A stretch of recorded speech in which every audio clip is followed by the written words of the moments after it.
It's time for Windows Weekly. Paul Thurrott's here. Mary Jo Foley's here. Is Microsoft really in the bidding for Discord? We'll talk about the $10 billion price tag. Intel's new future. Is it a good strategy? And then Paul explains why you might want to use the dev build of Microsoft Edge. It's all coming up next on Windows Weekly. Podcasts you love. From people you trust. This is Twit. This is Windows Weekly with Paul Thurrott and Mary Jo Foley. Episode 717, recorded Wednesday, March 24th, 2021. Grovian Culture. Windows Weekly is brought to you by Eset. Eset protects businesses worldwide with internet security products and services backed by world-class research and tech support. Get your free Eset business trial and an interactive demo at business.eset.com/twit and save 20% on Eset Protect bundles for a limited time. And by Thinkst Canary. Detect attackers on your network while avoiding irritating false alarms. Get the alerts that matter. For 10% off and a 60-day money-back guarantee, go to canary.tools/twit and enter the code TWIT in the How Did You Hear About Us box. And by Melissa. Like expired milk, 30% of your customers' data goes bad every year, and that's money down the drain. Visit Melissa's developer portal for free access to data quality APIs, demos, and code samples. Freshen up your sour data today with 1,000 records cleaned free at melissa.com/twit. It's time for Windows Weekly, the show where we cover the latest news from Microsoft. And there's big news this week.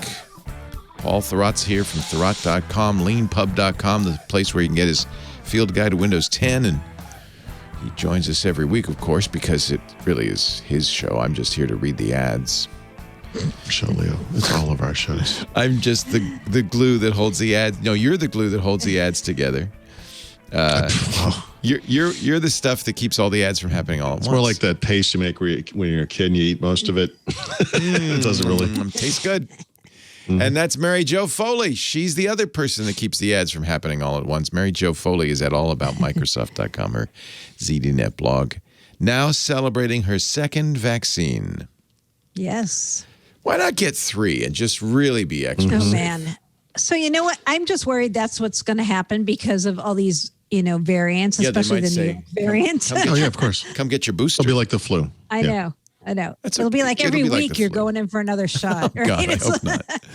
Oh, my God, that would be not good. Did you have any reaction at all to the second shot? I ached a little bit, but I've heard so many horror stories about people like headaches, fever, chills, and I'm like, no, I didn't have any of that. Oh, that's relief. Yeah, I felt good. I felt pretty good, and today I feel great. So I'm like, good. Okay. Mary Jo, you look great, and you know something? Hey, you seem healthy. Apparently, the maroon shirt memo went out, and so that might be why. Is that right? That might be why. Is that worn by people who got 2 shots? Right. Do you have a secret handshake if you got the second shot? Mm-hmm. It's called an actual handshake. You can tell when they're not doing the elbow thing. But do bring your CDC card with you to Krispy Kreme. Definitely. Because you can get a free donut every day for the rest of the year.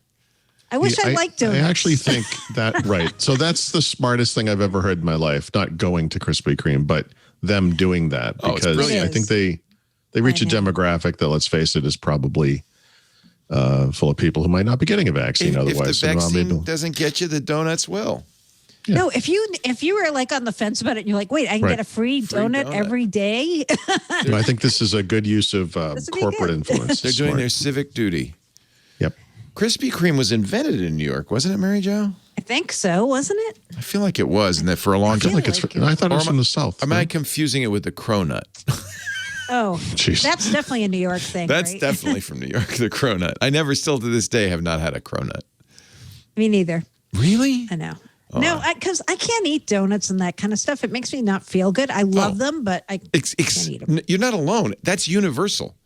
I just feel terrible when I eat a donut. Krispy Kremes are great going down. Terrible when they get there. That's why they call them sinkers. Guys, there's a reason Dunkin' was called Dunkin'. Well, actually, they were called Dunkin' Donuts. Dunkin' Donuts exist because of coffee, not because of donuts, right? I mean, that's the thing people go back for every day. Krispy Kreme's whole shtick was donuts, and it's a little much. So Paul was correct. Krispy Kreme was invented in Salem, North Carolina. Of course it was. Home of the donut. I told you guys, I must have said this years ago because they expanded across the country and they got to New England finally. New England is Dunkin' Donuts country. And I said the most excellent thing I've ever said in my life, which was, mark my words, New England will be Krispy Kreme's Vietnam. And that's a terrible thing to say. Sure enough, they did not succeed in New England.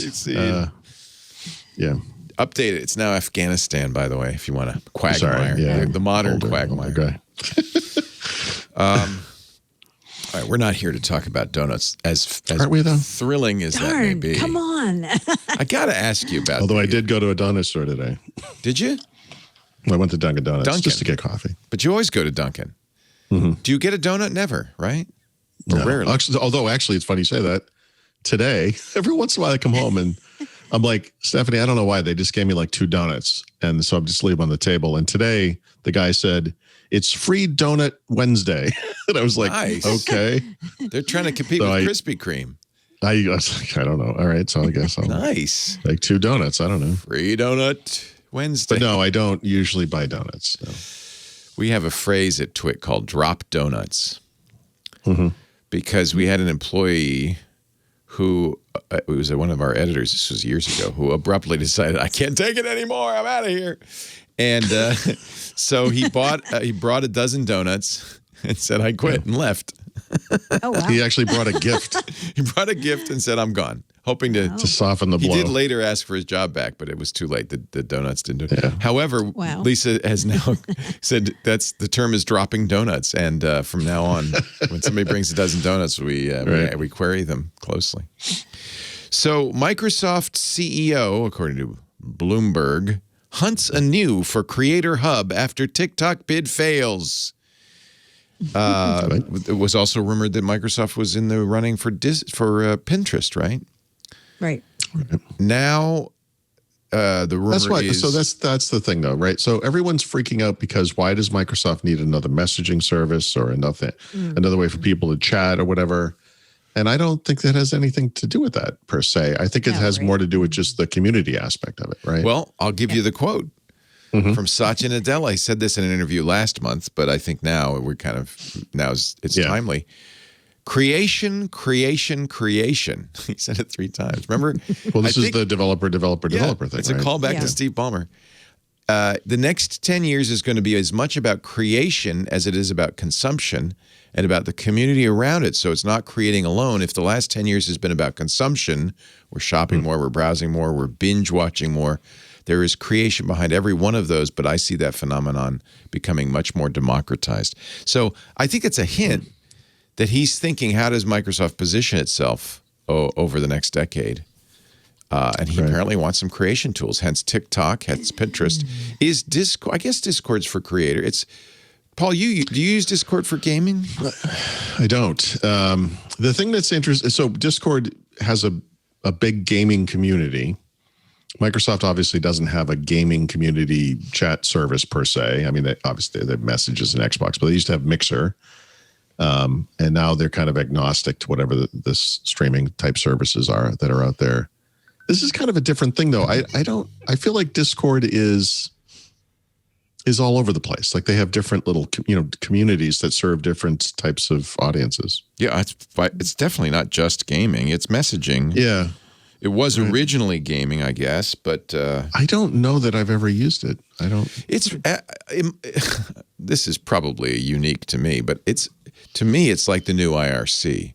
So every open source project, for instance, every language, every game, every bit of software has a Discord channel now where you can go and there are people living in there.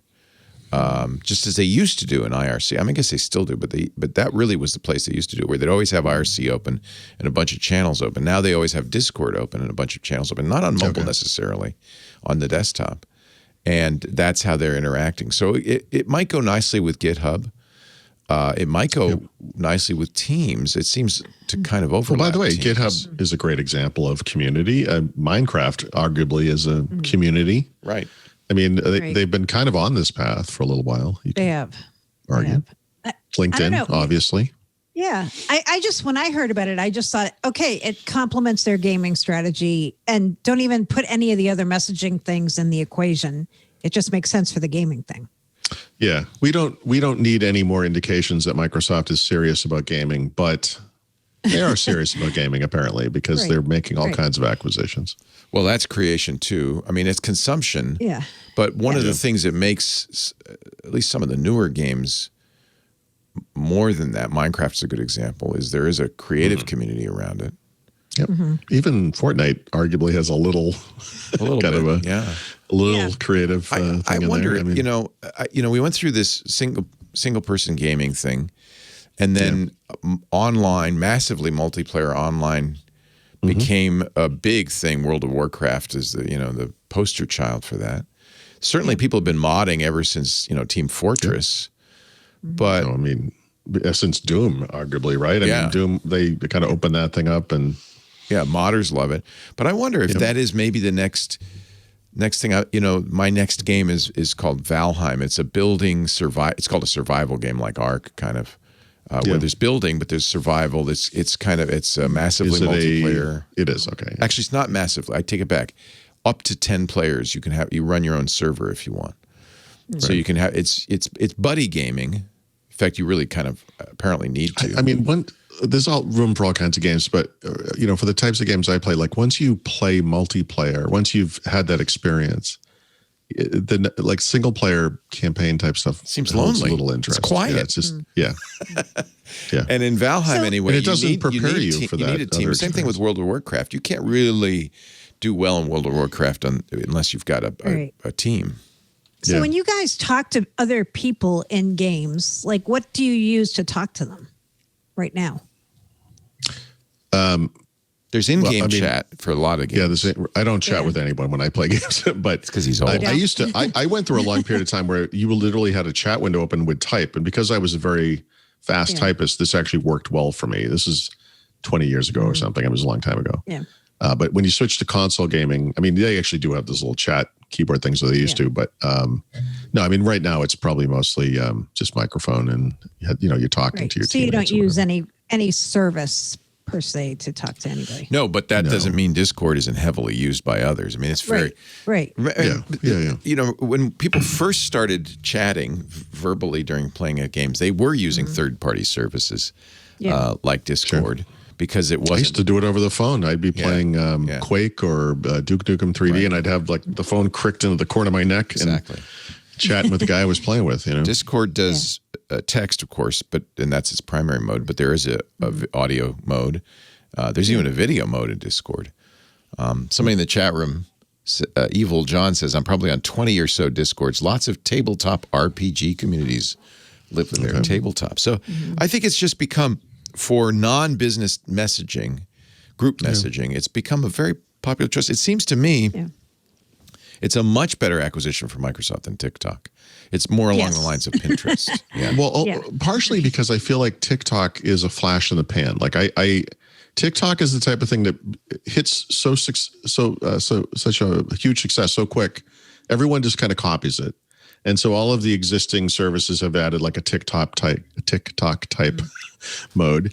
And I mean, we'll see. It's obviously it's a year later, it's still around or whatever. But Discord seems more like a classic kind of chat experience. So what do we know about Microsoft's interest? Is it just rumored? Is it genuine? So by the way, at least 3 independent sources. multiple have said reports, they've exactly. heard about it, Yep. right? Okay. Within Microsoft. Well, no, I mean, no, this is like Bloomberg, New York Times. Right. Dean Takahashi, I think, he's well reported connected about it. Yeah. Right. So I think it's true, but I forget which of the reports it was said, but the talks are not currently active. Oh, And there's a chance that Discord wants to IPO instead of get bought. They're asking for $10 billion, which for Microsoft would be chump change. That is nothing for them, right? Like if you look at the history of their acquisitions, I'm like, that. I mean, it's not nothing, but it's definitely within the realm. I would guess. what was the Bethesda price? You remember? Wasn't that Yeah, a lot more than that? 7.5. Oh, was it? $7.5 billion. Oh, it Yep. wasn't. Yeah, so I mean, it seems like that should be worth more than Discord. I mean, they have so much IP, they have so much back catalog. They're going to contribute in a serious way to the bottom line going forward with exclusives. I'm surprised that's not worth more than something like Discord. Microsoft for GitHub paid $7.5 billion as well. Yep. So 10 is a lot.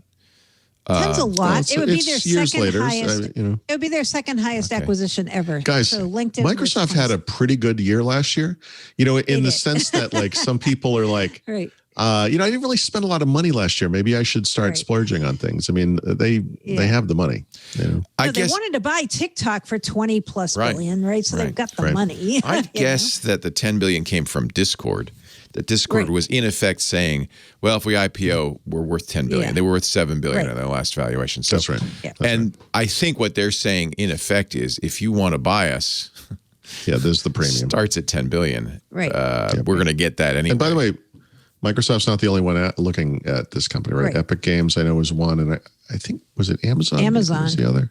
Yeah. Amazon as a supplement to Twitch, which makes sense. Part of Part of what makes Discord work is that they provide the servers. So you set up a server, but you're not running it yourself. It's run on the Discord platform. So it would, which probably is on Azure, let's face it. So it would kind of make sense, or maybe it's on AWS. Let me just see where Discord. Or maybe even their own servers, right? At this point, could be.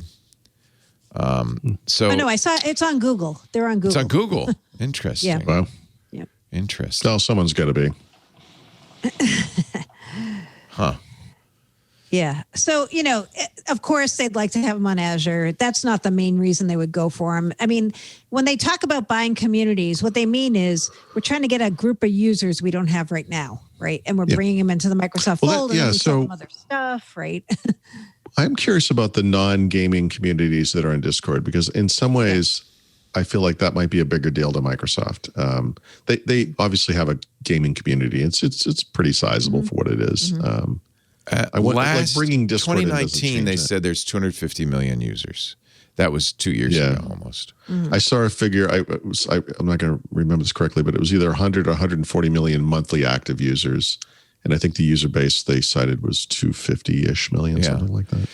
But I bet you the users on Discord are very active. It's kind of like WhatsApp, frankly. Yeah. How much was WhatsApp worth? 29 billion, something like that, to Facebook. Yep. So I think it's in that realm, to be honest. It's worth a lot. Right. I would say. Yep. Discord is supported on Xbox Live, by the way. I don't know if you ever use it, but it is on Xbox Live. So, I want to talk less to people when I'm online. I think that's an age thing. Yeah. It's funny. Well, there's a lot of stupidity. You got the types of idiots that play Call of Duty. I know. Like me are idiots, and there's a lot of stupidity. But yeah. Interesting. Yeah. I didn't, I haven't written anything about it just because I feel like lately we've been hearing about Microsoft doing due diligence on things and talking to a lot of companies, but you don't know if it's ever going to happen, right? Like, I agree. And in fact, I made you put this up at the top. No, it's good. We should talk about it because it's interesting. Yeah. No, the Nadella thing is interesting because that kind of came to light after the fact, and it does put a new spin on it. Yeah. And like I said, I feel like this is more than gaming. I really feel you might even view this as part of a consumer stab, general consumer push. You can also do video calls with it, so and voice calls. So it's kind of an interesting. Yeah. You almost could say it's the consumer version of Teams. Which is Skype. We have that product. It's called Skype. Yeah, I know. I saw people saying, so what would this mean to Skype if they buy Discord? I'm like, and that's actually a bigger problem than maybe it seems like, because for the first time you get into a conversation about brands and which one has the better brand. There's been an assumption for a while that Teams would take over for Skype, even on the consumer side, but. Right. In some ways, I feel like Skype is actually the better. No, I know, but people kind of assume this, and I feel like Skype is still a pretty good brand. I mean, Yeah. So I don't they know. haven't totally killed it off brand wise, but yeah. I'm just looking for their servers. I'm not sure they're running on Google. They do use Electron for the desktop I saw app. that somewhere. I forget where I saw that. It sounds like they might have their own, because I'm seeing an article that says they have 11 data centers. Oh. So, but this was, I don't know, this was a while ago. So I don't know. Yeah, you'd be crazy to have your own data center these days, right? I was just going to say, it seems like any major distributed cloud service would have to be on at least 2 of the top 3. Right. Well, look at providers at this LinkedIn, point. guys. LinkedIn still runs its own servers. So, Well, yeah. I mean, but how many? But I mean, Is LinkedIn relatively small though compared to like how many users does it have? No, it has a lot, like hundreds of millions. You know. Does it? Okay. Yeah. I think at least for voice, I think Discord runs its own data centers. I don't know where I saw Google. I saw it. I read so many reports about this. Yeah. Like, Well, this is why we're doing due diligence before we buy it. Yeah. You understand, right? right. I don't know. When Google Cloud, somebody's in the chat room saying, well, when Google Cloud goes down, Discord goes down. So that might be the hint. There you go. The hint. Right. I think it's very widely used, even in Amazon and Microsoft probably have more data centers worldwide than whatever that figure was for Right. Discord. So right. Yeah. that's a clue too. Yeah. It gives me, I imagine if you're running a Discord server and it's a big thing for your business or your community, that this gives you some chills, just as when GitHub was sold, it gave open source developers chills. But Microsoft's been a pretty good steward for Minecraft and GitHub. Microsoft has been fantastic for both of those things. I hope, because I know there's still people, gaming and open source, right, who still distrust Microsoft strongly for whatever reason. But I don't know how much more evidence we need. I mean, I think they've done a great job with both of those things. Yeah. Yeah. All right. I apologize for hijacking your show, but I wanted to know. You know what? It fits in with the first set of things we're going to talk about, which are all the Leo, we make notes for a reason. I wish. I actually appreciate it. This is one of the shows where I can just sit back, relax, and enjoy the ride, as they used to say when we used to fly. Next time we're going to do it alphabetically. I don't know why I have to screw it up. Exactly.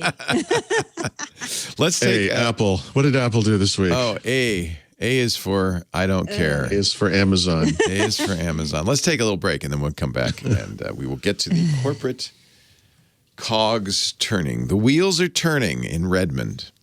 What does that mean? Our show today is brought to you by Eset.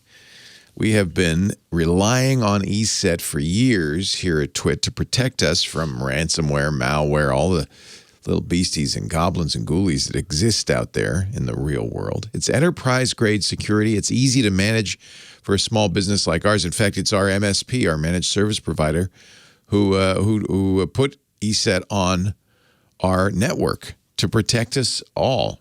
Russell loves Eset for a couple of reasons. It's easy for him to manage. Eset has cloud management software. So Russell doesn't work full-time for us. He's got other clients also on Eset, and what he can do is as he travels around, he can check in and see how the network's running, see if there's issues, check if there's infections from the console wherever he is. That's really, really nice for him.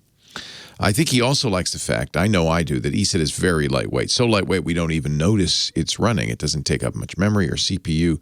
It gets the job done without interfering with your machine, which you cannot see for most security software. Big new developments recently. They just introduced their brand new endpoint security management platform. It's called Eset Protect.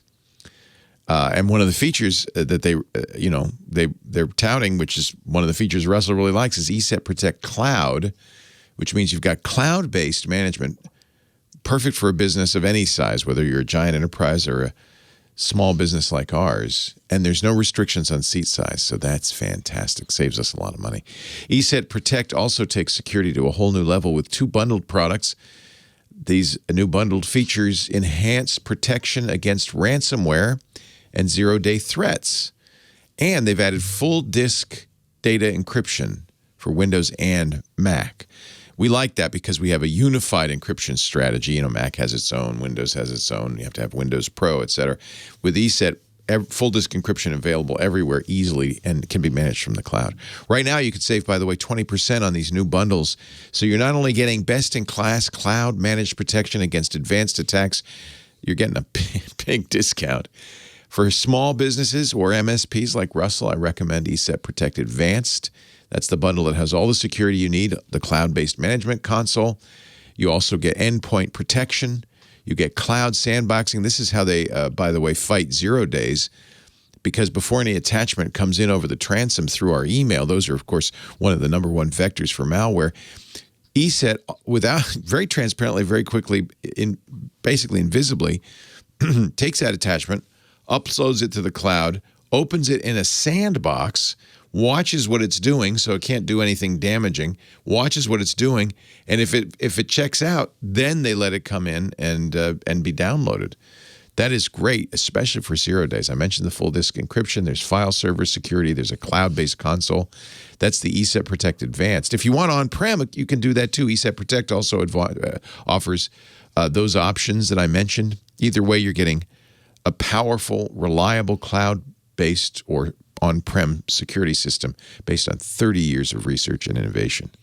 By the way, I got a free trial waiting for you and an interactive demo. If you go to business.eset.com/twit, business.eset.com/twit, ESET.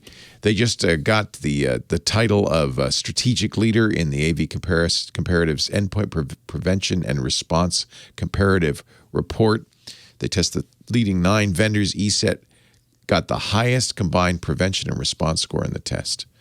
So really good news for Eset. Good news for you if you're using it. You know you're getting the protection. Makes me happy. And if you're not using it, remember, you can get your free Eset business trial and an interactive demo at business.eset.com/twit.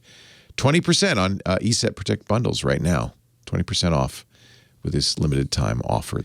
Trust Eset to future-proof your business. We need it these days. business.eset.com/twit. Thank you, Eset, for protecting us. Thank you for sponsoring Windows Weekly. Thank you, all Windows Weekly listeners, for supporting the show by going to that address. All right, what's going on at Microsoft headquarters? The pandemic's over, Leo. Oh, we're all coming back. I know. Yeah. You know, it's interesting because I'm noticing in San Francisco, and here too, where the restrictions have been lifted, you still have to have a smaller number than usual, like 25% employees. Most companies, ours included, are not saying come running back. What's Microsoft doing? So next week on the 29th, they're moving from what they call their stage 3 to stage 4. Stage 3 was work from home strongly encouraged. Stage 4, soft opening of the Redmond campus. How soft is soft? So, yeah, it's up to teams and team leaders about who can come back. And maybe you'll just start with people coming in 1 or 2 days a week. It's not like everybody must come back to campus. That's not what it is. It's more, if you guys need to come here, you want to come here, you want to check out how things are, you can start coming in and, of course, observing all the protocols and precautions, doing so. Maybe you have a plant you haven't watered in 13 months or whatever it is. Come on back. I haven't been to my post office box in over a year. I don't want to go back. I don't know what it's going to be. I know. Like. I think that's interesting. You hear both things, though. You hear some people saying, oh, my God, I can't wait to go back into the office. Exactly. It's so stressful being at home. And then other people saying, I like working at home. I never want to go back. Yeah. It's really interesting to see that. I know. It is. I just want to travel again because I've been working at home for, 20 Yeah, we work at home. Yeah. Yeah. So I think it's an interesting point. At first, when I wrote about this week, I had lots of people pushing back on me, of course, like I made the policy or something. Oh, yeah. How dare you say go back, Mary Jo? It's so early. It's like, why are you telling us we should be going back to work? I'm like, so guys, I'm not telling you anything. I am telling you what they're doing. The Seattle, I don't know how Redmond's done, but Seattle's done really well Yeah. They are kind of the they have. poster child for successful mitigation of COVID-19 because they got a big hit early on and they were very aggressive. Yep. Although I will tell you the vaccination rules there are very odd. They're well, yeah, they're not doing as well on the vaccination rate. They're not. I guess is what it. Yeah. And by the way, that is not necessarily their fault, right? I mean, they get what supply they get. I mean, who knows? Yeah, we ran out in Northern California. Apparently, we ran out this week. Yeah. Oh wow. But I think but then there's also all over the country this sense of glut.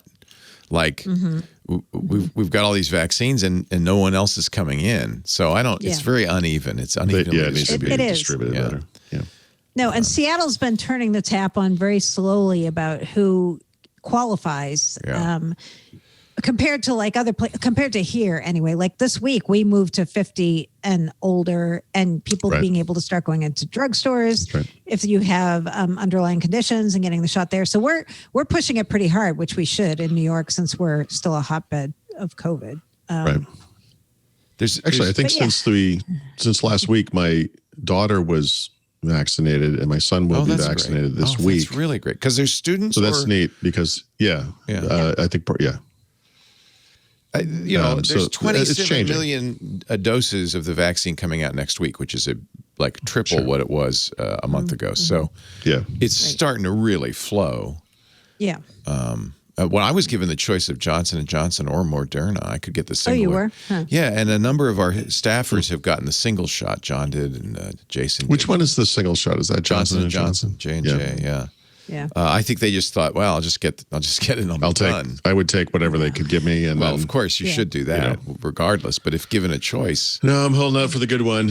I held out for Moderna. I said, no, I don't want J&J. I don't mind coming back in a month. Well.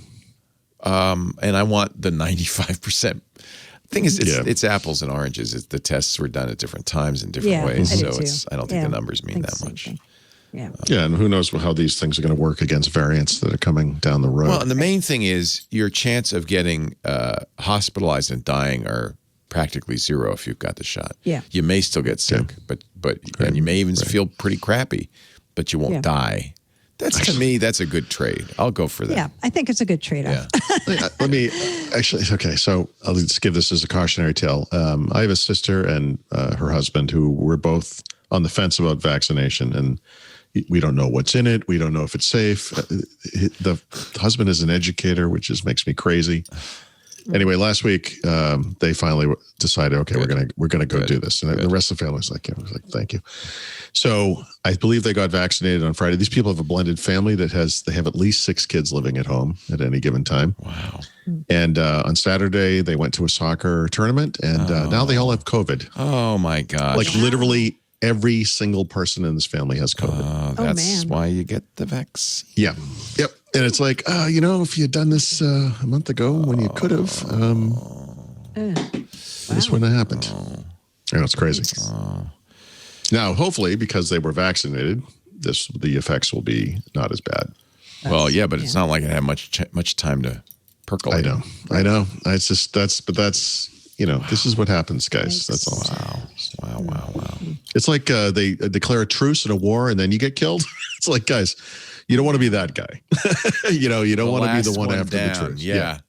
No, you don't. The guy living on the island who thinks it's still going on. Yeah. Yeah. I think it was an episode of Gilligan's Island, if I'm not mistaken. But the other date on Microsoft to know is they're holding to this date they set last fall of July 6th as the campus is open. Now, what do you? It's silly to make a date a year ago. I know. I don't get. I guess so. Obviously, though, what do they have?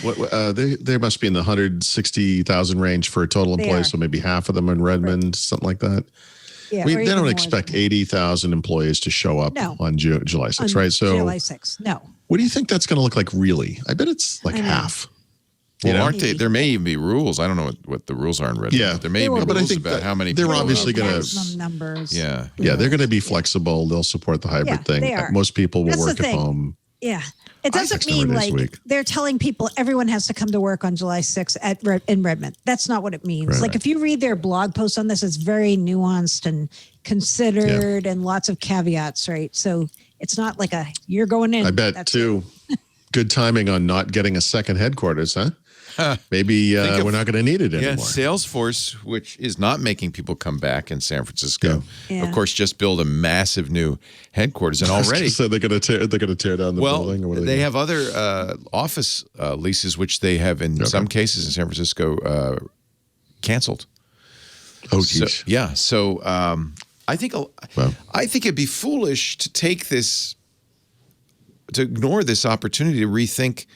Well, do we need people on-prem? Do we need big buildings? What do we need to get the job done? These places should turn into intranet versions of WeWork. Well, I think in a lot of businesses, that's exactly what it is. Kind of hot desk. Also, Mary Jo has been stunned into silence. What's happening here? She decided to go home. She's not working anymore. Boy, this never happens with Zoom. I know. What just happened? Oh, we still hear you. We just don't. You're not moving. Your videos froze. There we go. She's back. Fixed. It's a magical miracle. I got out and came back. Yeah. I'm like, okay. Okay, that's good to know. All right. Yeah. So I think this is a good time for everybody to kind of rethink how life should be post-COVID. Yeah. And what lessons we've learned in the last year, especially big companies, and not just say, well, it's going to go back the way it was. Maybe not. Maybe that's not the best way to go back. Right. Yeah. The benefits to not going back to exactly what you were doing before are enormous and obvious and far-reaching, Right. I mean, the world is a cleaner place overall, right? Yeah, because less traffic. Traveling yeah. I mean, our editors probably very much want to come in because it's a lot easier to use the hardware locally. They've been, a lot of them have been coming in, anyway, just so they can do that. Engineers have to be here. But I think there's also team members that don't have to.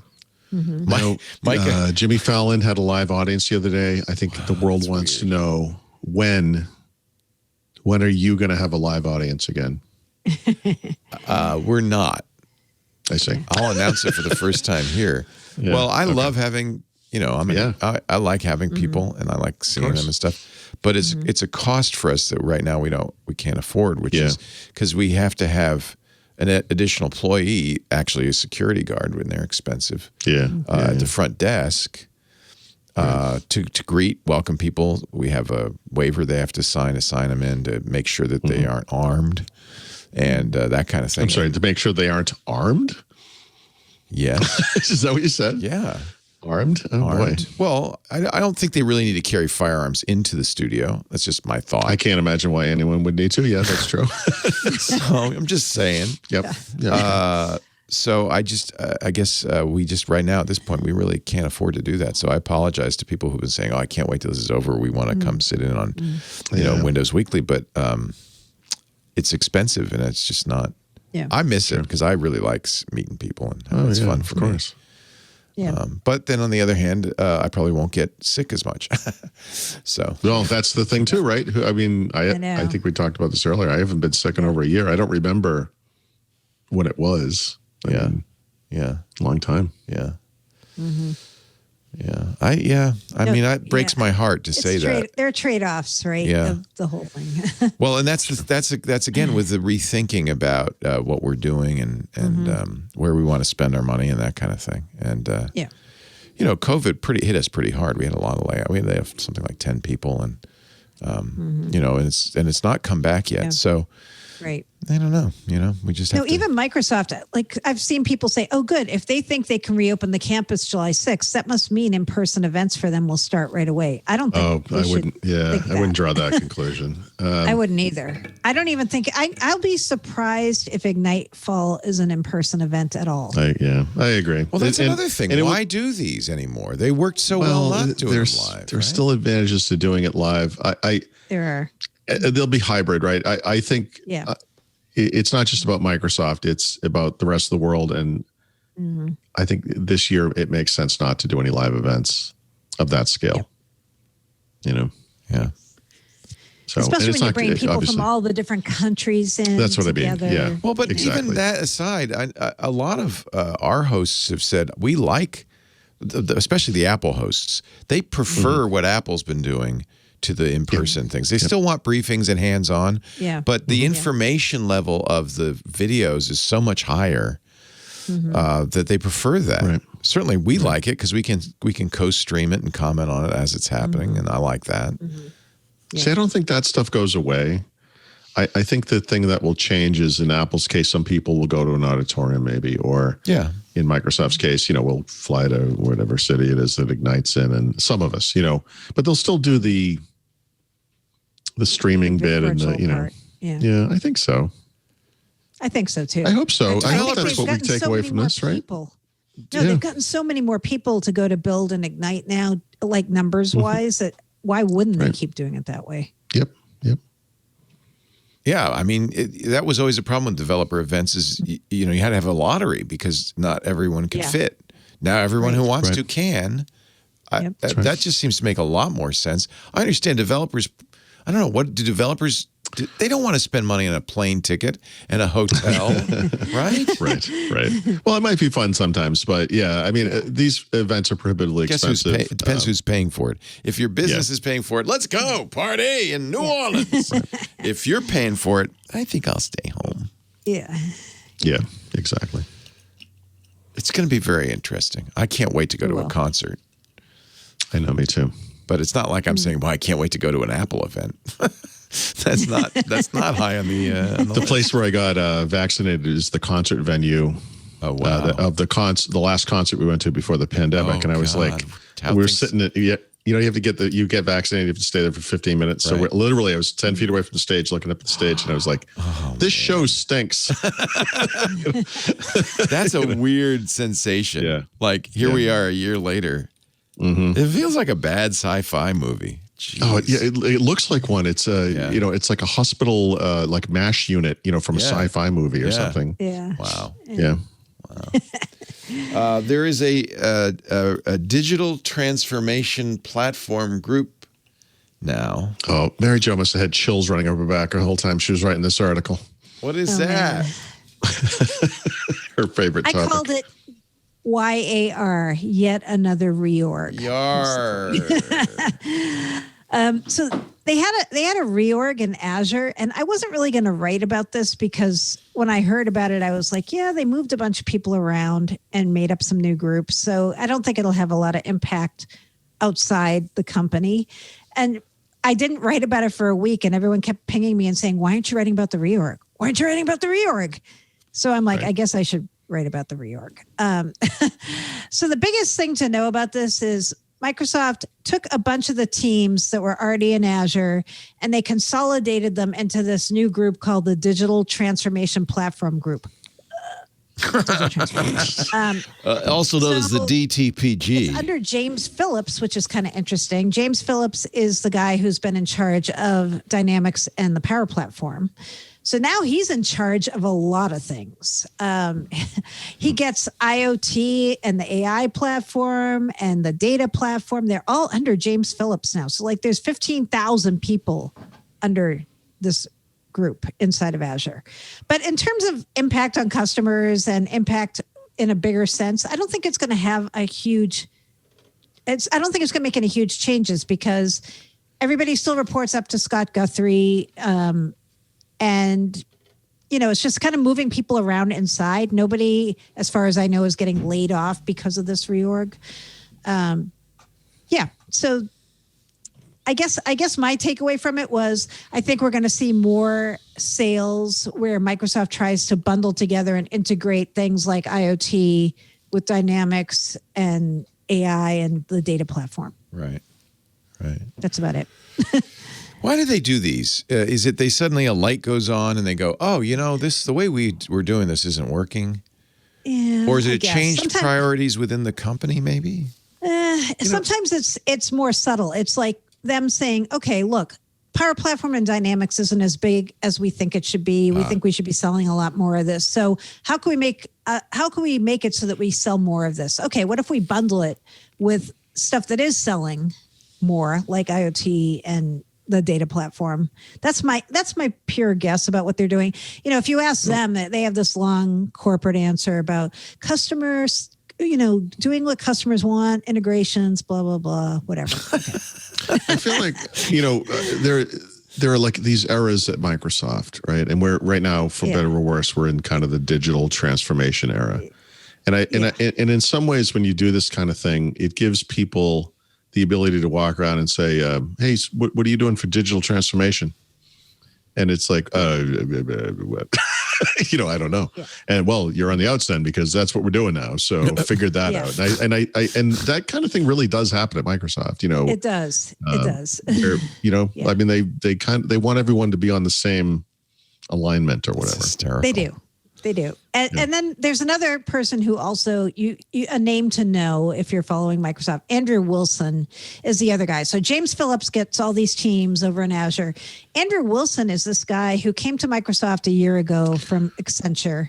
And now he's the chief digital officer. And he's also in charge of core services engineering, which is Microsoft's internal IT department, right? For their own employees. Oh, interesting. Okay.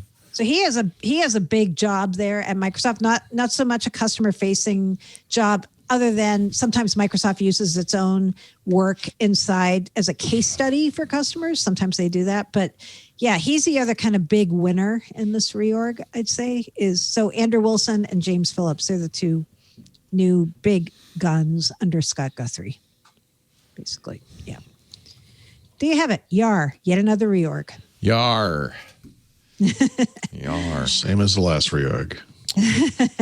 Let's get an update on what Microsoft is calling the Hafnium hacks, because it sounds so much better than the Exchange server hack. Well, I was going to say, it doesn't have the word exchange in it, so it's genius. Yeah. Yep. So in 1 week, we've gone from approximately 70,000 vulnerable servers to 30,000. That's a 43% improvement. So, or whatever. But they say that now it's over 90% of all, I assume these are on-prem Exchange servers, are now patched or at least mitigated. So it's getting under control. It's problem is like it's not the patch or the mitigation, although that's good news. It's that how many of those were compromised before they got patched. Sure. And it's hard to know. They're flattening the curve, Leo. I don't understand the complaint. Remember that? Remember those days when they held up the thing, what was it, 15 days to flatten the curve, and how optimistic we were. It'll all be over by Easter. We were also young. We were young, naive. We didn't know any better. What did we know? This can't happen in the 21st century. Right. Biggest story, I think, of the week is Pat Gelsinger's oh my God, release yesterday. So we were speculating that Intel and Intel's board of directors said, we're going to wait till a new CEO gets in, let him make the decision. Speculation was maybe Intel will turn into a like a like an ARM where they'll be designed, but they'll have others, third parties, be the foundry. Now it turns out, no, quite the opposite. They want to be the foundry. So they're going to, but the funny thing is, if you had gone to a room of people who care about this kind of thing and said, hey, what do you think Intel's going to do? And you might have gotten 5 different responses. All 5 of them are true. So like that's the thing that kills. Like, it is fascinating to me that Intel is going to invest, I think it's $20 billion in new factories in the United States. In Arizona, yeah. In Arizona. I mean, it's just, he still sees this as one of Intel's biggest strengths. But they're also going to expand the use of third-party fabs. Oh. So they can race to this 9 nanometer milestone, right? Oh, that's the problem. They can't get past the 14 nanometers. Yeah. They're also going to, and this is, it was really interesting. They called this out. They are going to be working on x86 designs, of course. They're going to be working on RISC designs. They're going to be working on ARM designs. They literally said that. They said they wanted to get Apple's business back, which is insanity. That's never going to happen. I'm sorry. That's not how Apple works. But this is worth watching. There's a video. It was like the keynote event from this virtual event that they had yesterday. You can find it on YouTube. Just look up, Intel event or Pat Gelsinger or whatever. It's worth watching. It's very, very interesting. And he talks about their failure to get past 10 nanometer plainly. I mean, he just, says, look, he kind of explains this is what we did wrong. He was very forthright. I was impressed. I thought so. Yeah. It's worth seeing. Like I said, it's worth watching. I guess easy to do if you've only been there a month. You can just say, my predecessors really screwed up. Right. Now, if I had been here, this would never have happened. Yeah. I think, I'm reading Ben Thompson's Stratechery, in which he says, this is Intel did exactly what I was thinking they should do. Oh, well. Okay. There is almost a split of the company. He fessed up to the process problem. He said the 7 nanometer process is even more delayed than we admitted last year. Well, I mean, they're talking about 7 nanometer at scale for 2023. Yeah, their competitors are all on 5 and 7 already, and maybe lower. What's Apple on now? Is it 5 or 3 or I don't even know. But So they're trying to get Apple, for instance, to bring them the M1 business. It's like, hey, why are you having Taiwan make it? And that may be credible if they have fabs in the U.S. Yeah. By the way, also in Europe, right? So spreading fabs out, making those things geographically diverse, I think is smart. Now, Europe and the United States are literally the most expensive places on earth to build anything. So that's we'll see how that goes, I guess. But Intel has a lot of. I don't know. Is there a price advantage to building these in Asia or China? I feel like it's such highly skilled labor. It's not. We're not talking a massive workforce that'll work for $4 a day. I mean, this is going to be hard and expensive no matter where you do it. I think. Maybe not. I don't know. I don't know. I don't know. But I'm fast, because if we had gone back a week or two and we had a conversation about this, I'm sure we said or would have said something to the tune of, why on earth would they not be getting rid of all their manufacturing facilities? Well, that's right. That's what I was saying is that the initial speculation was they would just become a design company. But he sees this as a core benefit or core advantage of Intel. They're the only big chip fab company that is not in Asia. It's not in China. So I think he's kind of betting on geopolitics and saying this is going to be for companies like Apple. This is going to be watch and see. They're selling point made in the USA. Yeah, made in the USA. It might also work with governments. I could picture the EU and the United States both giving them whatever it is, tax benefits or some financial incentive to do what they're doing. Right. Bringing in this country in particular, this whole notion of made in the USA is a big thing right now. I just pulled, get those trays at Dunkin' Donuts for the drinks, and I just pulled one off the top, and it had 4 holes in the bottom instead of places for the drinks. You know what I mean? And I literally blurted out to nobody in particular, "Made in the USA." That's what my reaction to that was. This was made in the United States. Now, Paul. No, I know. I'm just saying. So there's a hump we have to get over here. So we'll see. I think it's a gutsy gamble, maybe. I don't know, but it feels like maybe he's thinking, or they're thinking, that there's going to be a market for that given the geopolitical situation with China, that the tensions with China, that maybe there's going to be a market for chips made in Europe, for chips made in Europe, and in the U.S. for chips made in the U.S. It may become part of a trade war. That it may not. It may be impossible. So he's making a bet. He's making a bet that this is gonna be what's happening globally. Sure. Didn't he also say that they'll license out the x86 proprietary information to anybody who wants to make those chips? Now anyone. That to me was crazy. I'm like, wait, what? It's basically doing as ARM has done with the ARM architecture, licensing the x86 architecture. But that just feels so like it would be like Microsoft saying, you know what? Everybody who wants to make Windows, here we go. We're going to open source Windows. But here's one of the customers that might be interested in this, Microsoft. Right. One of the things we always talk about, the advantage Apple has with its own chips is now they make the entire stack. They make the operating system. They make the hardware. They make the chips. That they can make everything sing in harmony. And one other company could do that. The company that makes Windows, which is Microsoft. Right. They already make computers. They already make the operating system. What they don't make is the chips. What if they license the x86 architecture, maybe even have Intel fab it, but they design it? I think that's an interesting play for Microsoft, and I guarantee you they're thinking about it. Don't you?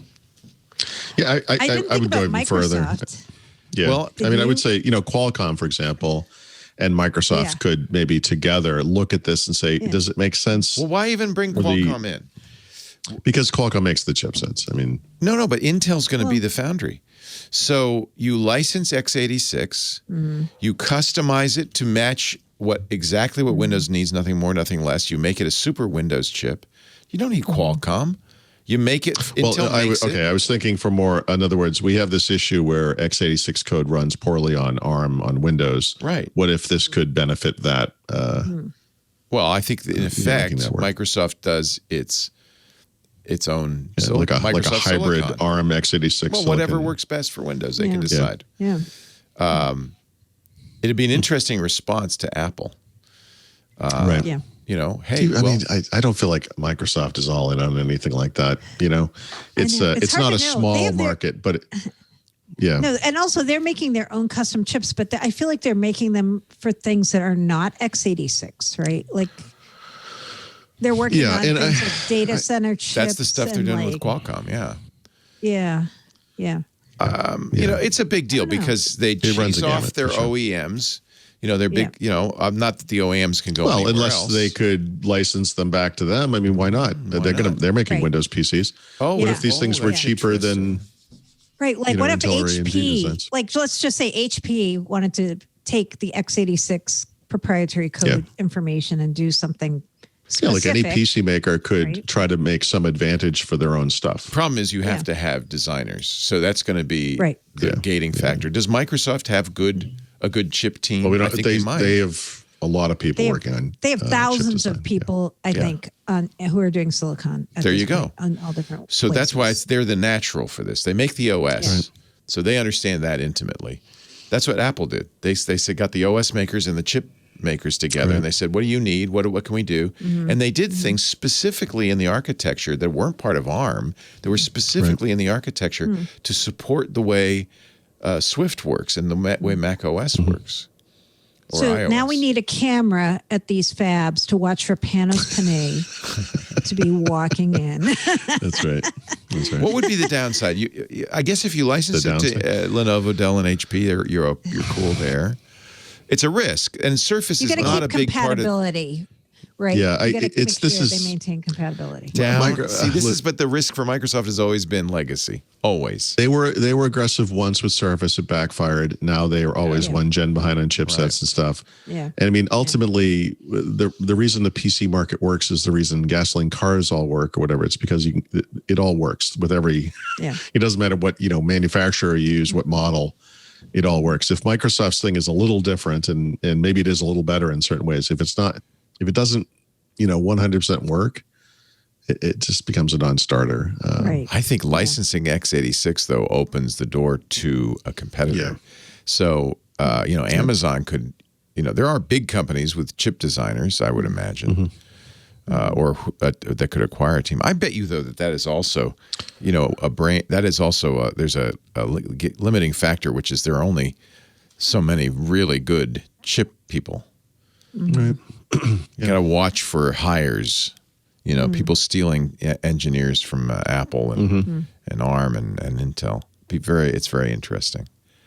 Very interesting. It does, that's Intel's, for all their troubles, they're still a market maker. They could change how this all works. That's the thing. And for all the Intel is doomed stuff that is rolls so easily off everyone's lips, it's like this company is still 80% of the market. Like I've said this before, I really feel like the bigger threat to Intel is not the PC. It's, from ARM in general, it's the data center. That's the big market for Intel that they could lose. I don't think the PC market goes away for them. I think they'll always have a big chunk of that. But data center is important. And I think that's, and he talked about that too. They're working on hybrid chipsets and blah, blah, blah, whatever. But they're going to when we had do ARM as well. When we had Josh and Ryan on last week, they exhibited something that Pat Gelsinger referred to, the Grovian culture. The Grovian. That's what Gelsinger called it. The Andy Grove. Yeah. Not Grover from Sesame Street. The confidence in our execution, he said. Our teams are fired up. We said we're going to do X, and we do a 1.1X every time we make a commitment. That's the Intel culture that we are bringing back. And I saw that enthusiasm, frankly, in both Ryan and Josh. We were kind of surprised when we said, well, what about the M1? And they said, yeah, that's great. That's going to be a spur to even better stuff from us. Right. And that's exactly what Gelsinger referred to. We have confidence that we're going to, I'm quoting him now, going to meet not just the existing customers, that we're going to be leaders in the market, and we're going to satisfy the new foundry customers because the world needs more semiconductors, and we're going to step into that gap in a powerful and meaningful way. He called it the Grovian culture. I think that's, I mean, I love hearing that. I kind of enjoyed it when, Ryan and Josh were going, yeah, we're going to, we love this is the thing I've been, having spoken to these folks privately in the past, and watching the coverage of this stuff out in the world, and watching people's reactions and comments on my own site or whatever, it's always like Intel's running scared. Intel's using fake benchmarks, or they use blah blah. And I'm like, they're not. This is not what they're like. Like I've been trying to say that all along. I mean, that's just not. I was just talking to someone yesterday about this. Intel's on a PR blitz, and I'm like, PR blitz?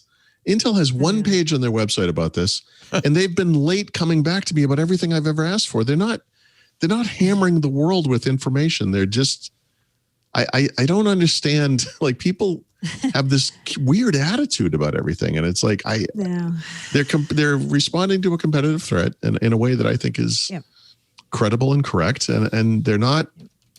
They're not like, hey, Paul, how much do we have to pay you for a good review? I mean, the first thing I said to them was like, look, you're not going to necessarily win this contest. And they're like, yeah, we just want you to be honest. They've been like this from the moment one. And I had a couple guys on Twitter today saying to me, yeah, sure. Like Andy Grove, like Pat Gelsinger thinks Apple's going to come back after those horrible ads they ran last week. I'm like, guys, ads are ads. They don't care. Business. It's business. Yeah.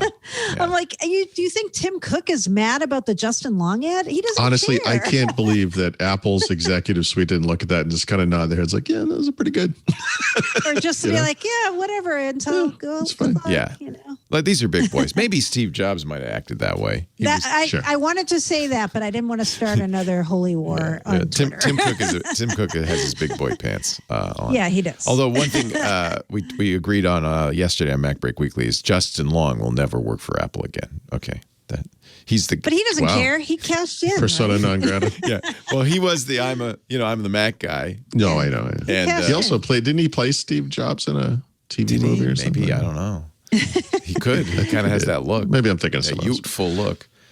Yeah. He looks like him a Paul little bit. says this a lot. You say this a lot. You're like, people ascribe like attitudes and feelings to companies. Like they're humans. They're not. They don't have them. No. They don't think like that. No. Microsoft wants you to believe, it's like Microsoft. What are you talking about? Look, Bill Gates kind of influenced corporate culture at Microsoft. Sure. Steve Jobs certainly did. Yeah. But that's founder culture. When founders leave, then it becomes a business, and businesses don't hold grudges so much. I mean, people in teams can get mad about stuff, but at the end, they're just like, no, it's like, oh, this is rich. Microsoft talking about antitrust. Are you kidding me? And it's like, guys, first of all, there are no bigger experts on antitrust than Microsoft. So actually, maybe we should pay attention to what they have to say. But also, that's like saying, like, I'm never going to Germany because of what they did in the 1940s.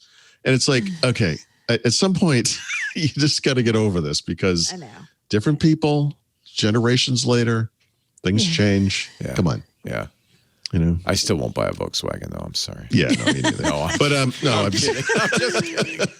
I've owned an Audi for 4 many years. Volkswagens in my life, actually. Many years, my first car, it was an Opel mine Kadett too. from Germany. Our first family car was a Volkswagen, so I guess My first car was a 72 Volkswagen Super Beetle. Oh, Super Beetle. When they do an electric Beetle, man, I'm in. Yeah, well, it's coming. It is. They've said no more gas vehicles for VW Audi. Sure. That's it. Come on, you're never turning in that Mustang. Admit it. I love my Mach-E. See? I'm looking at it right now with hearts. Boom, boom. Love that Mach-E. All right, let's see. Should I take a break now? Let's take a break now. Then Windows 10, web browsers, Xbox. There is much more to talk about with Paul Thurrott, Mary Jo Foley, or as I call them, Paulie Walnuts and Mary Jo Spaghetti. That's their mob names. Yep. They're all mobbed up, man.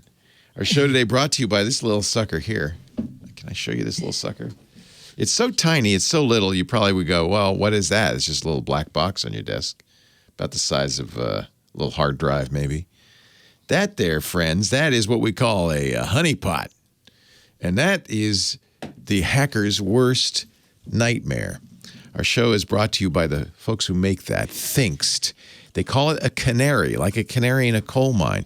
We were just talking about how, okay, you've mitigated your Exchange server exploit, you're patched, but the big problem is what happened when you weren't patched? Did they get in? And this is nowadays the big problem for every company is, are hackers already in your network? The advanced persistent threat. That's why you need canaries. Companies almost always find out way too late that they've been compromised, and often after they've spent millions on IT security. Nowadays, it's even worse. Bad guys get in your network. They plant ransomware bombs, but before they set them off, they download compromising material so they can doubly extort you. You really need an early warning system. That's what the Canary is. They're designed to look like the things hackers want to get into. They can be deployed anywhere on your network, and you can make them look like anything you want. A router, a switch, a NAS server. That's what mine looks exactly like, a Synology box. When you see it, when you go to its IP address, you get the Synology login. If you're a suspicious hacker, you look at the MAC address. Oh, yeah, it's a Synology MAC address. It appears exactly like a Synology, but the minute they try to log into that, I get an alert, and I know somebody's in the network. It could be a Linux box. It could be a Windows server, and not just any Windows server. You can pick the year you want. You can pick the services you want. You can light it up like a Christmas tree, or you can just have some specific services on there. You can put fake files on them. You can enroll them in Active Directory. And the minute hackers investigate, they give themselves away, and you are notified. They also can generate Canary tokens, and we do this too. I love this idea. So you can use the Canary boxes in your network to generate these files, PDFs, docs, whatever you want, and sprinkle them around. Now, these are just files. They're not pieces of hardware. I have a few spreadsheets called, employee records, or depends how blatant you want to be. Social security numbers, that's probably a little too obvious. You get to pick it. PDFs, that say password file, whatever.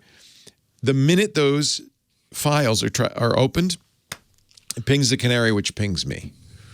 They're like leaving little tripwires all over, and you can make as many as you want, hundreds, thousands, whatever you want to do.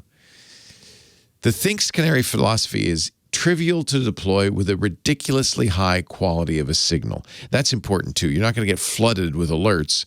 In fact, my Canary's been dead silent for a year. That's good. That's good.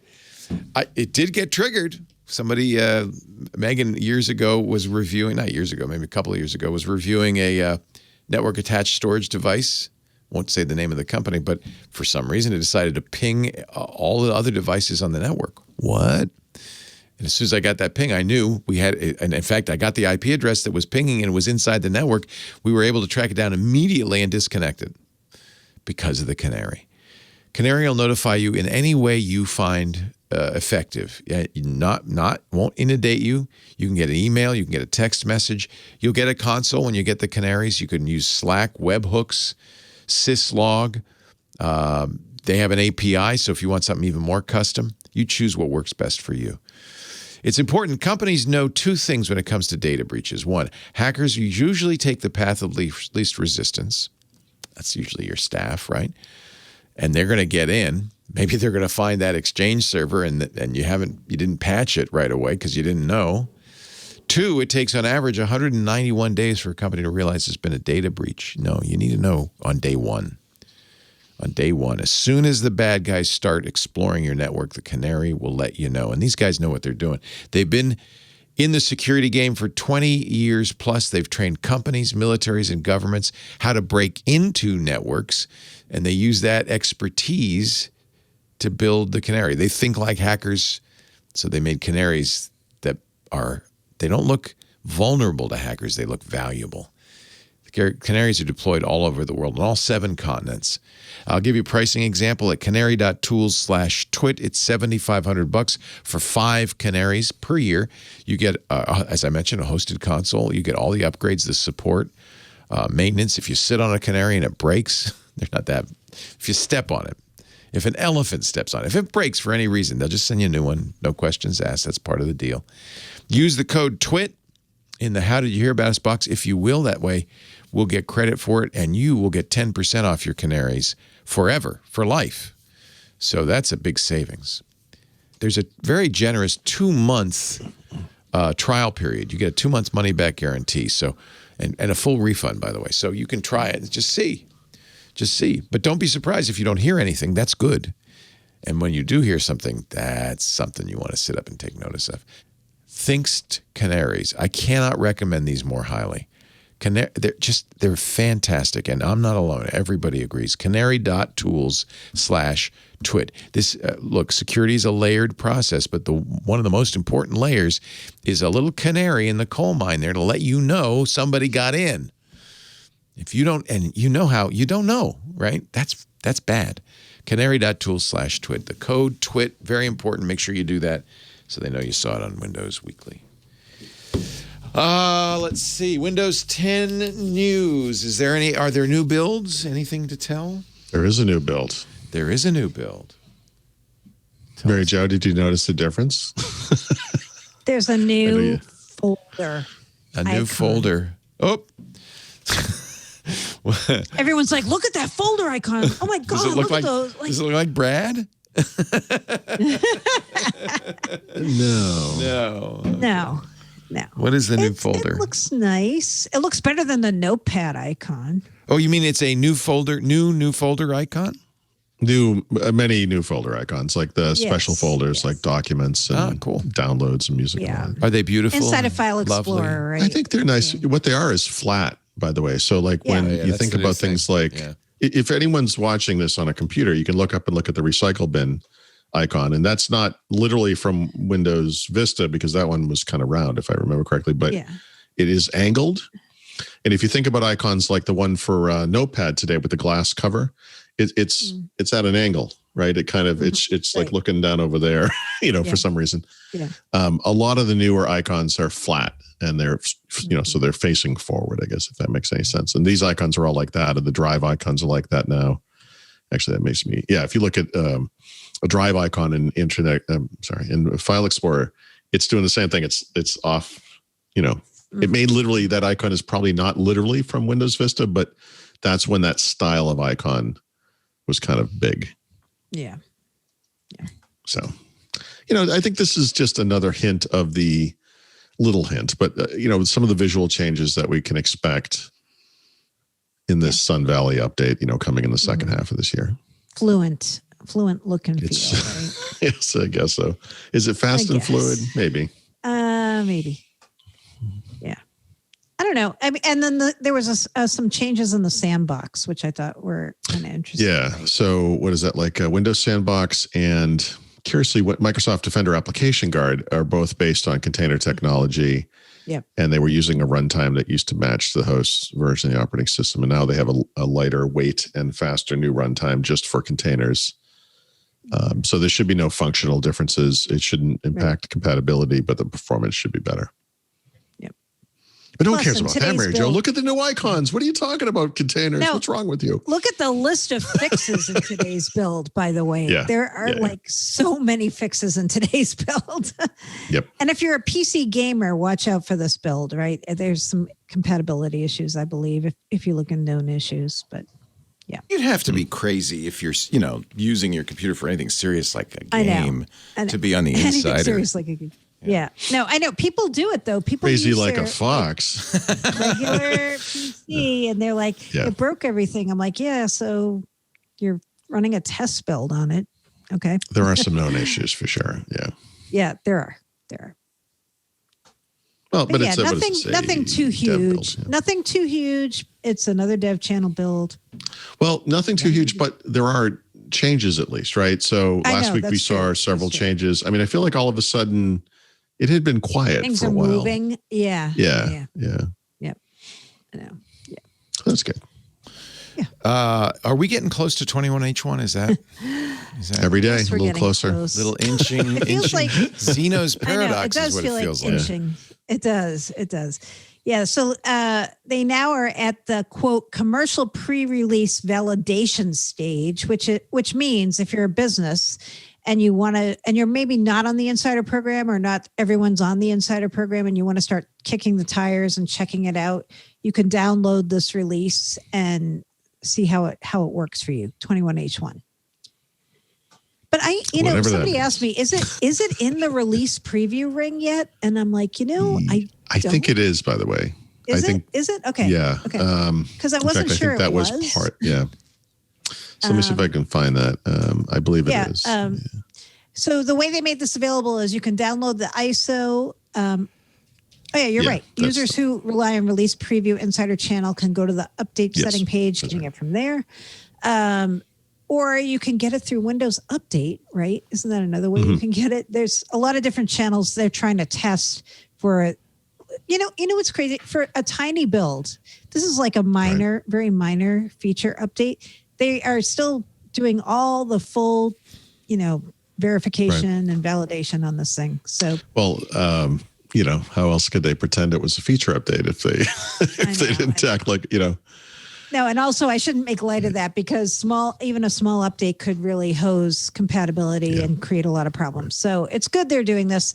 Somebody asked me if this means it's about to roll out to the mainstream, and I'm guessing we're still like a couple months away from that. Really thinks really. Based on how slow the wheels. So like its appearance in the release preview, does that suggest any kind of timing? Is that I don't think so. 2 weeks, 6 weeks? No, I don't think so.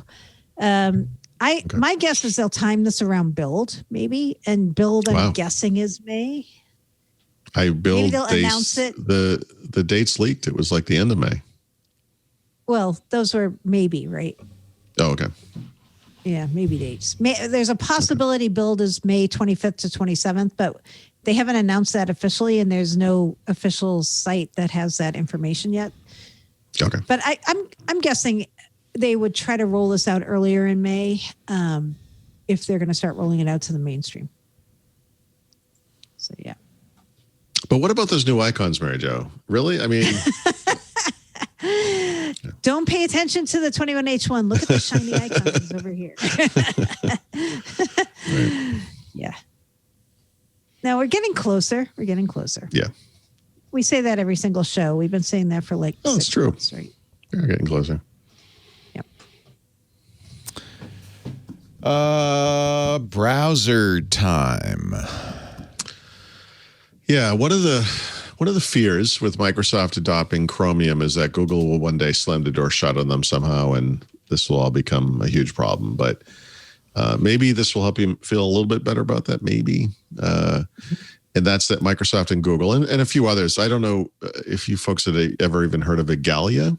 No, what's that? Algolia. Agolia? No, Igalia. IGA. No, what's that? Is anyway, that a browser? Part of it as well. No, there's something to do with the web developer community, I think. But they're partnering to make improvements to browser compatibility, cross-browser compatibility in 5 key areas. All of them are related to CSS, and you can do there's some huge percentage of websites that are based on something called the CSS Flexbox, for example.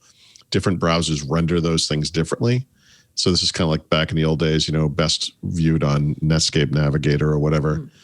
And they want to make sure that these things are all consistent across browsers. So they've identified for this particular initiative the top 5 compatibility issues, which they're going to try to solve together and make sure that these things work consistently across all browsers.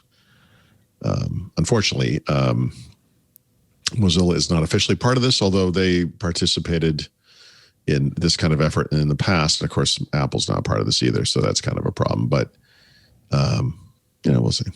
I like seeing Microsoft and Google do stuff together in this way. So hopefully this kind of continues. Cool. What else do we have? They're not going to abandon. I mean, even if they abandon Chromium, it's open source, so just fork it and keep on going. I think the way this is going to go down, and we've already seen a little bit of this, is Google will start pulling things out of Chromium that they want. Yeah, just they've already for Chrome. started doing that. Yeah, yeah. So they'll be that going to work. Yeah, actually, but Microsoft's, I think, if anybody, fully capable of replacing those bits with their own bits. Yes. And I'd love to see them contribute it back to the Chromium project. Wouldn't that be and they've cool? done an amazing job with that. Microsoft. Yeah, they have. If you are deaf or hard of hearing, this feature might be kind of interesting on Chrome. There's something they're calling it live caption, which is a feature they've had on Android for a while. Such a good feature. Does your son use Android? Yes. No, he doesn't. He doesn't, because he would. Yeah. Oh my God! As soon as you start watching a video or anything, the captioning pops up. It's usually very high quality. It's mind-blowing. I use it. I think it's really good. Yeah. We've used, you can see automatic captioning in like YouTube, for example, and the quality it's not as good varies, in YouTube, which is funny because it's a Google product. Right. Yeah. Now, I'm not saying switch to Google or anything like that, but this looks like a good feature. So just wanted to throw that out if you are a Google guy or gal, I guess. Googly. Yeah, it's funny because. What about those OnePluses, though, guys? Now Jason had a review of it yesterday and all about Android and was underwhelmed. Did he like on it? paper, Really? No, he didn't like it, but on paper it looks really good. Marquez Brownlee was saying there's severe shutter lag with the camera, which that wouldn't be, but that's fixable, I would guess. Okay. Right. I think they look pretty good. I've seen good things overall. I mean, I've reviewed. It's not a Hasselblad camera. That's a licensed name. Give me a break. Okay, but yes, but I mean, but the camera is the only major thing where OnePlus phones have fallen apart for me in the past. Yeah, and it's not important. The last one was so inconsistent. I wrote a story about it, like how inconsistent it was. It was crazy. Like I've done things like you take a picture of like the cup here on the desk, you tap on the cup to focus it, you take the photo. When you look at it on the phone, it's a tiny screen, so you're like, okay, it's probably fine. And then you go back and look at it later, and it focused on something in the background instead, and it's like, guys, what is this? And so we'll see. I don't think it's fair to expect OnePlus to suddenly vault into the top 2 or 3 camera makers. This is a mid-range phone at $400. I mean, they make a Pro, but no, but the top end one is like over $1,000. No, it's $1,000. Yeah. It looks to me. I'm getting one tomorrow, I think. So I'll be reviewing it. But this has always been the Achilles heel for OnePlus. So I really hope they get this right. I'm cautiously I need a new optimistic. phone. That's why I am asking you about this. And you don't want to go from a high-end Google Pixel to a right. Like, are they even going to do another Pixel this year? Do we even know? Yeah, but it will probably be another mid-range thing, and I don't know. Yeah, I know. So I'll let you know. I think it's going to be good. I don't know if it's going to be, top of the line. That's why I wouldn't get the $1,100 one. I think the mid-range probably, if you're in a mid-range category, is a good choice. The only thing you're losing is the telephoto lens, and honestly, OnePlus has never done telephoto well. Mary Jo, you don't get it for the camera anyway, right? You're not I do. I only get it for the camera. Oh, you only get it for the camera. That's all I care about is the camera. Is that true? Really? Yeah. I mean, as pictures weird of as this Srirachi? is, What do you? Pictures Cat and pictures. beer pictures, and guys. beer pictures. Oh, of course. Duh. That's it. Duh. That's it. No, I don't care about call quality. I almost never use. No, who uses a phone for a phone? That's nuts. That's crazy talk. That's just crazy talk. Honestly, I still have a Pixel 4, and I'm very happy with the Pixel 4. I know. I have the Pixel 3 XL. That's how old my phone is. That's why I need a new phone. But this is the same camera as in the 4 and not much different from the 5. So I don't know. So that Pixel 4 with an ultra-wide lens, in addition to what's there, would be almost perfect. Yeah. If they announce it, it'll be in this like May summer, right? Next couple of months. The one they announced in May is going to be like a 5A. Oh, that's right. They do the A in the middle. That's And probably then not it's October or September, right, when they do the. I know you didn't. You looked at the Samsung last August, or September, whatever that was, and were not impressed, Mary Jo. Is that right? I don't like the Samsung ecosystem. Exactly. I don't like that. I'm with you. Yeah. It's not honestly, pure but the cameras have gotten good. Oh, the cameras are great. Except that they oversaturate. Yes, the they do. color They do bit. HDR it up. Yeah, for sure. Yeah. See, I care about the camera.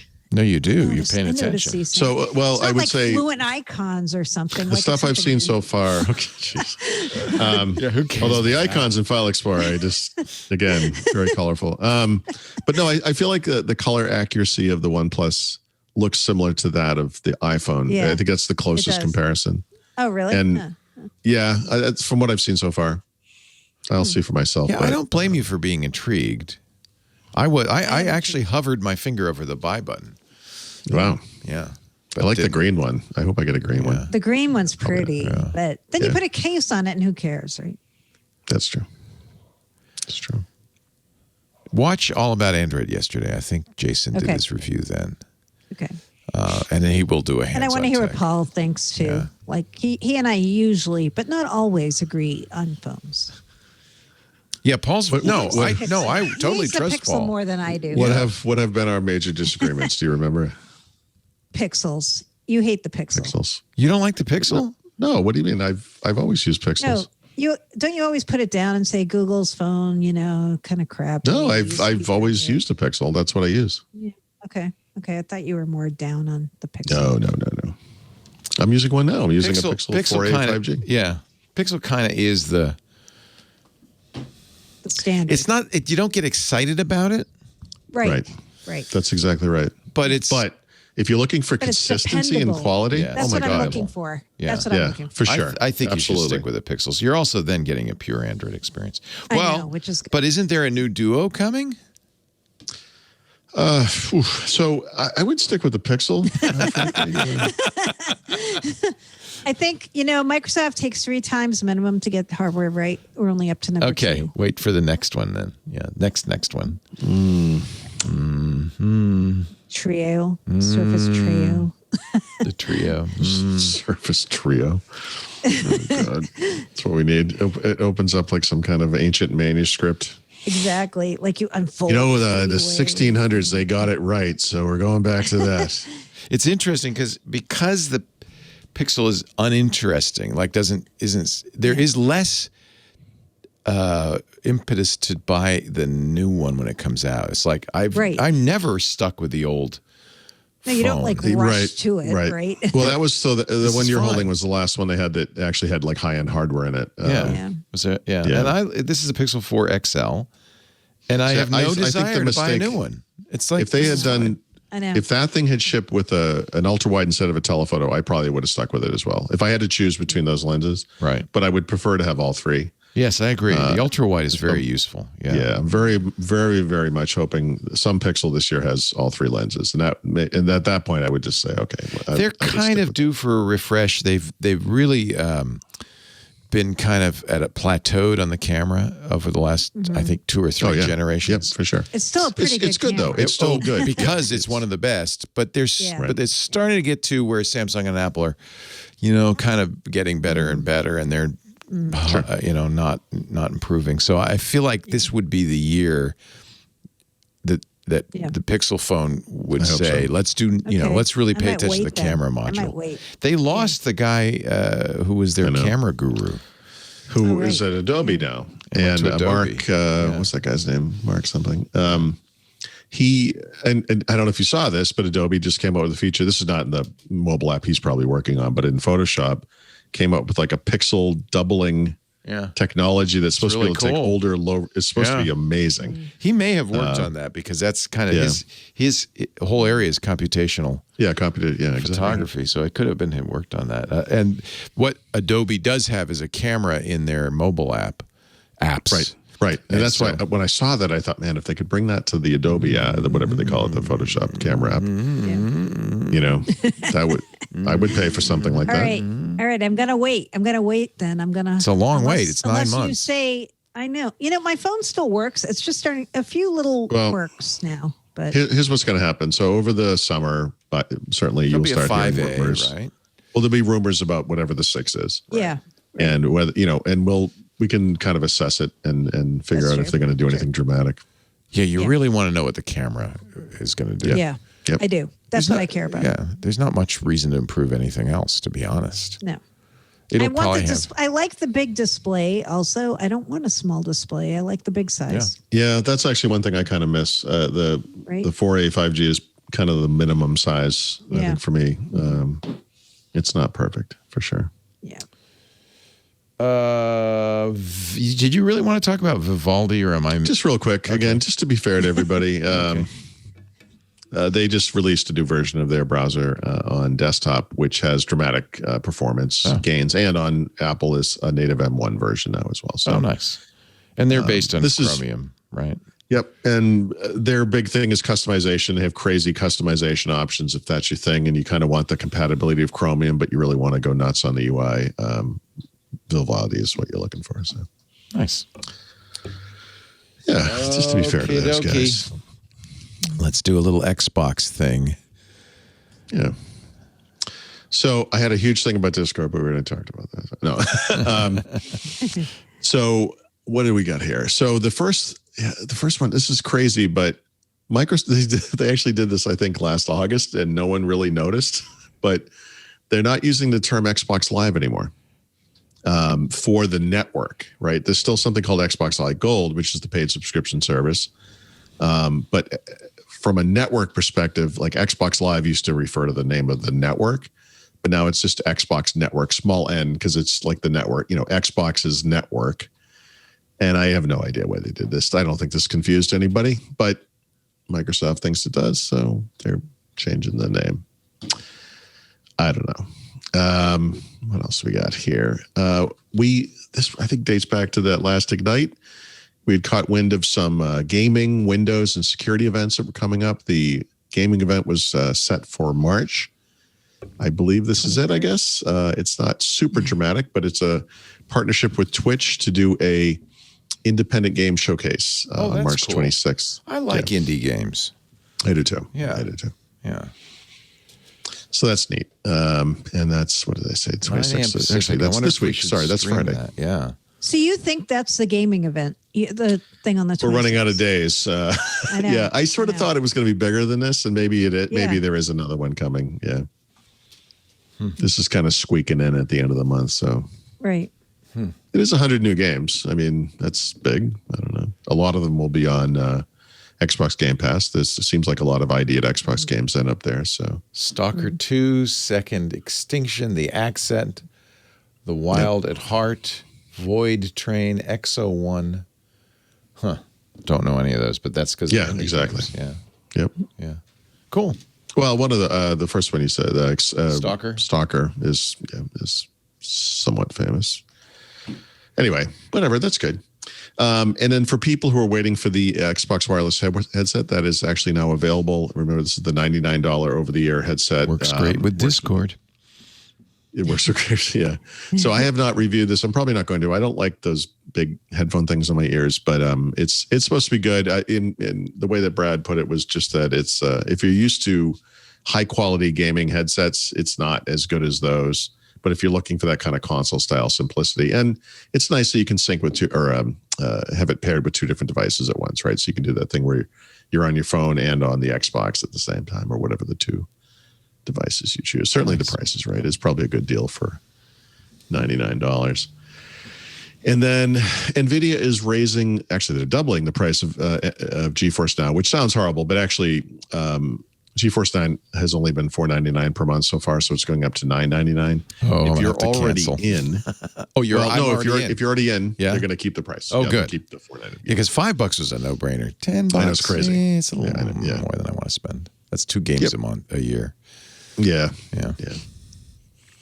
That's interesting. That Although it's a good streaming service. It works really well, especially on the on the Shield, the NVIDIA Shield. I guess they have ray tracing is available through this thing, which is kind of amazing. Wild, so wild.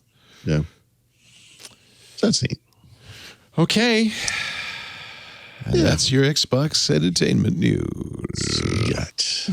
Let's take a teeny time out, and then we will come back with the back of the book, Paul's tips, Mary Jo's beer, the things you're really waiting for. The things you really want. First, a word about sour milk. What? What? A new sponsor. Want to welcome to the show, sour milk. No. But did you know that like that carton of milk in your fridge, customer data, to be specific, goes bad fast. About 30% goes bad every year because people move, phone numbers change, emails change. It's just what happens. There's an attrition rate.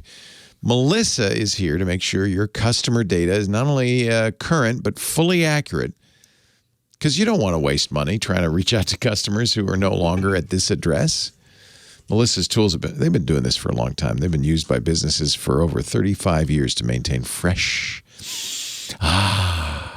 data. 10,000 businesses trust Melissa, the address experts. So Melissa's kind of funny because you can use it in a variety of ways. So you can have it on-prem, of course, just, run it locally.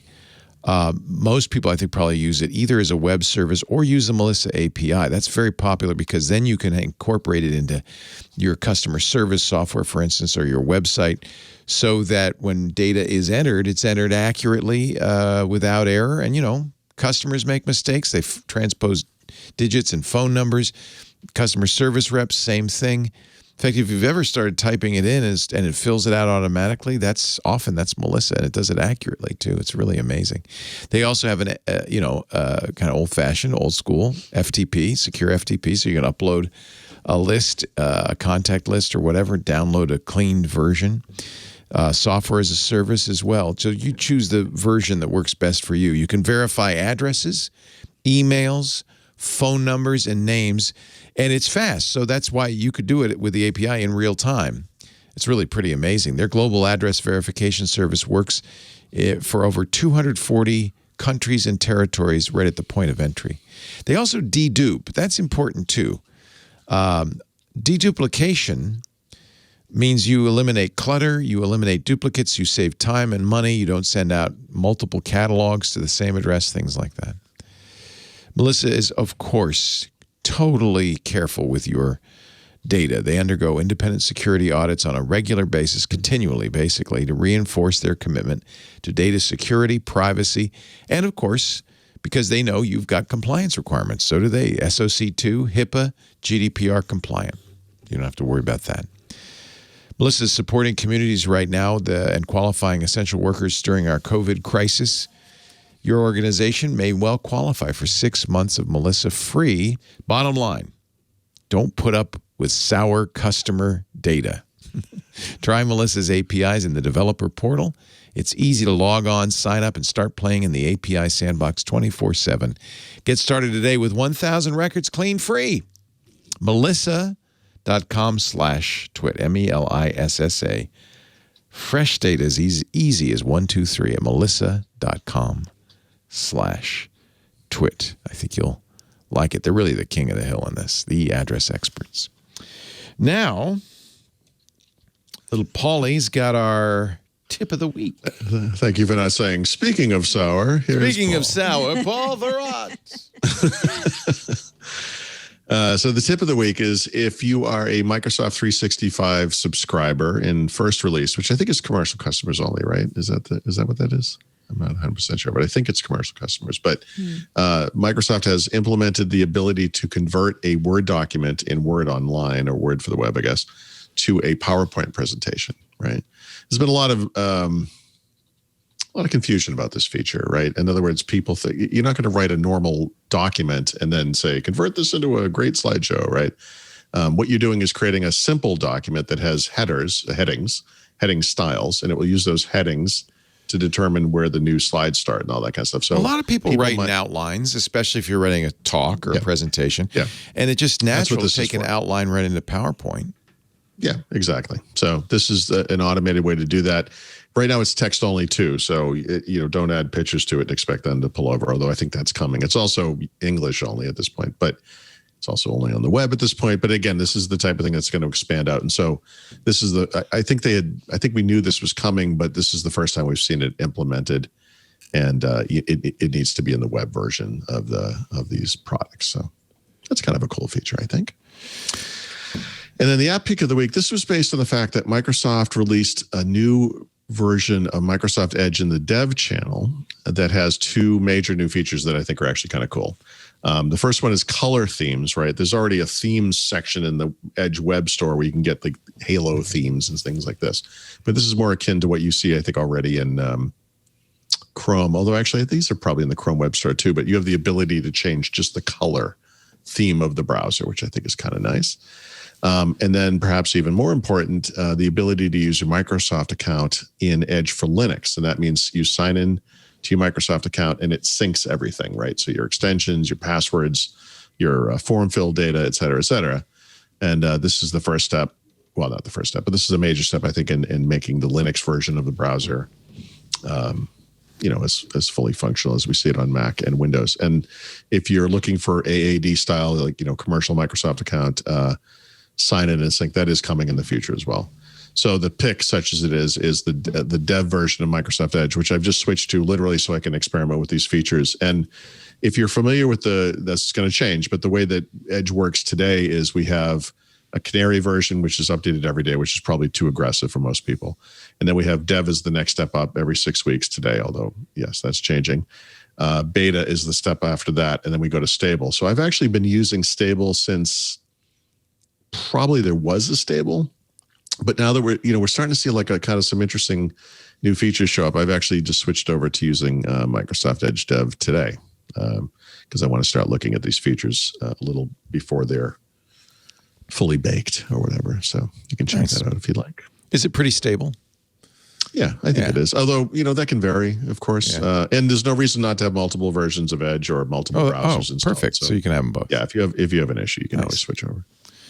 Well, Sriracha has shown up. That means it's time for Mary Jo Foley and her enter. Sriracha really knows, doesn't she? You've talked to someone who is not Sriracha enough. Yeah. He just knows that, you must be at the back of the book, so it's time for me. He does. It's like when it's close to 4:00, he's like, okay, the show must be almost over. Show must be over. Boy, cats are kind of amazing. They are. Enterprise pick of the week. Right. So when we were talking about Microsoft reopening the campus, that was one of two big announcements they made this week. The other one was they published something they're calling the Work Trend Index.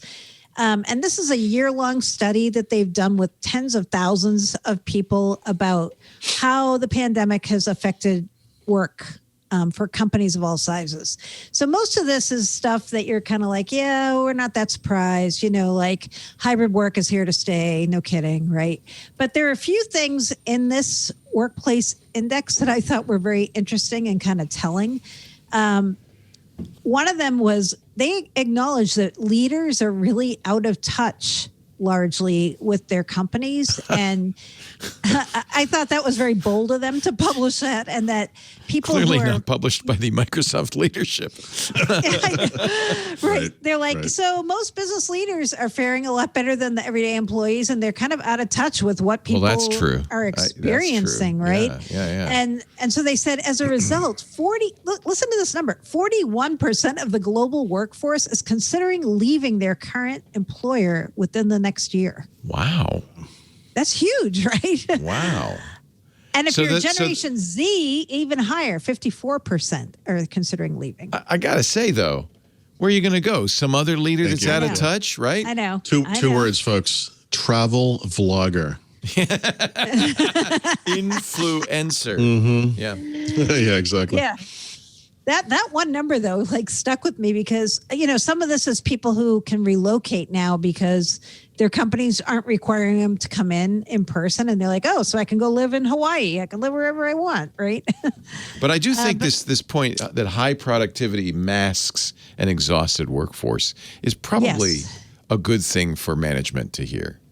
It is. Yeah. Because everybody's talking about, look at how many more, Teams meetings we're having this year. But is that always a good number? Do you want to see we're having double the number of Teams meetings? You don't want to see that, right?